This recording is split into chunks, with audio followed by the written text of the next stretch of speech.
आम्ही सारे खवय्ये. आशिषचा वीक पॉइंट म्हणजे आशिषची आई इथे आलेली आहे.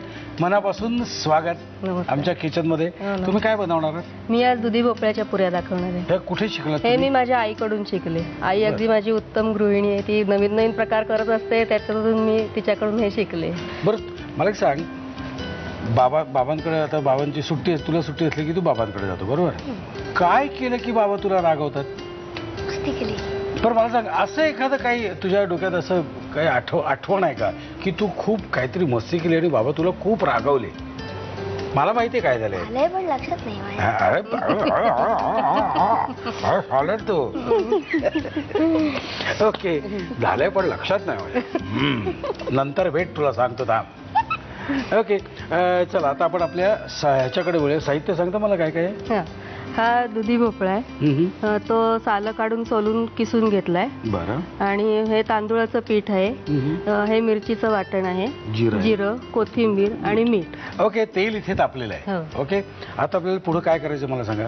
पुढे आता हे आपल्याला सगळं एकत्र करायचं. हा एकत्र करायचंय. ओके दुधीचा किस आहे, साधारण 1 वाटी आहे. त्याच्यामध्ये कशी आपल्याला तिखट तुला तिखट पाहिजे ना? आवडेल तसं तिखट घालायचं. तिखट ओके. जिरं साधारण 1 चमचा घालायचं.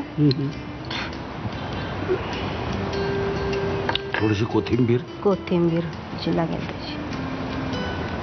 आणि मीठ आवश्यकतेनुसार मीठ. आता काय करायचं? आणि त्याच्यामध्ये जेवढं 1 वाटीभर असेल पण त्याच्यात साधारण मावेल इतपत तांदूळाची पिठी घालायची. म्हणजे त्याचा साधारण असा घट्ट गोळा होऊन आपल्याला थापता येतील वडे पुऱ्या असं ह्यानी.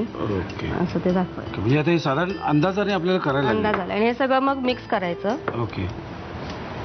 कुठली मला एक सांग, हे तुला सगळं आवडतं का? सगळं व्यवस्थित खातोस ना तू?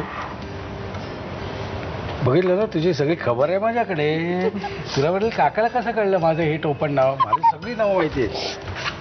पण समजा तुझं लग्न ठरवलं हां, आणि लग्नात मग तुला कांदेपोहे वगैरे खायला आवडतील? हां म्हणजे ती मुलगी कोण असेल ती असं कांदेपोहे वगैरे घेऊ देते, आई आश्चर्याने बघते.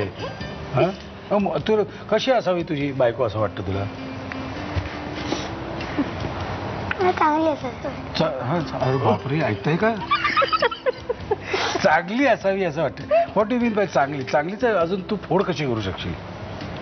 पण कोणासारखी असावी असं तुला वाटतं? प्रिया बापट सारखी असावी. ओके प्रिया. वाढत चाललंय तुझा ऑडियन्स, लक्षात घे. बघ लहान मुलांना सुद्धा तुझं काम आवडायला लागलंय.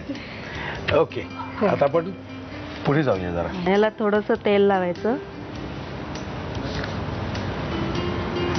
ते छोटे छोटे पुरीच्या म्हणजे घेतो तेवढे गोळे करायचे हातावर हे घेऊन.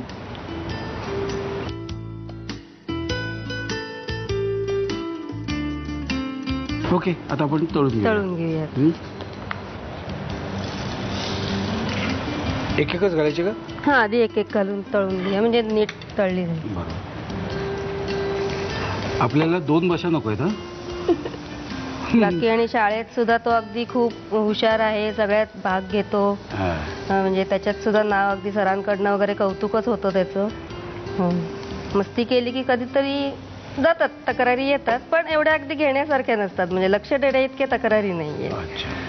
थोड्याफार त्या चाललेल्या. हा म्हणजे अगदी लक्ष देऊन त्याच्याकडे करायचं हे करायचं असं नाही होत ते. आणि नकला वगैरे करायला पण त्याला खूप आवडतात. कोणाची नक्कल करायला आवडते तुला? कसं बोलतात ते? तेलाची बाटली कुठे ठेवलीस ग? मी श्यामला म्हणते. हो असेल तिथेच कुठेतरी. हा मिळाली. मग ते तेल लावतात. Very good. चला आता आपल्या ह्या पुऱ्या तयार झाल्या. ह्या कशा बरोबर खायच्या? सॉस बरोबर. किंवा एखादी चटणी अशी झणझणीत तू दाण्याची अशी चटणी केली तरी छान असेल ना ह्याच्याबरोबर.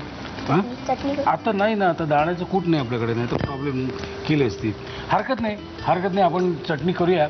पण सध्या तुम्ही लिहून घ्या साहित्य आणि कृती. दुधी भोपळ्याच्या पुऱ्या बनवण्यासाठी लागणारं साहित्य: 1 वाटी साल काढलेल्या दुधीचा किस, 1 वाटी तांदळाचं पीठ, हिरव्या मिरचीचा ठेचा, जिरं, कोथिंबीर आणि मीठ. कृती: प्रथम एका बाउलमध्ये दुधीचा किस घेऊन त्यामध्ये मिरचीचा ठेचा, जिरं, कोथिंबीर, मीठ आणि तांदळाचं पीठ घालून मिश्रण एकजीव करून घ्यावं. प्लास्टिक पेपरला तेल लावून त्यावर या मिश्रणाच्या पुऱ्या थापाव्यात आणि खरपूस तळून घ्याव्यात. आम्ही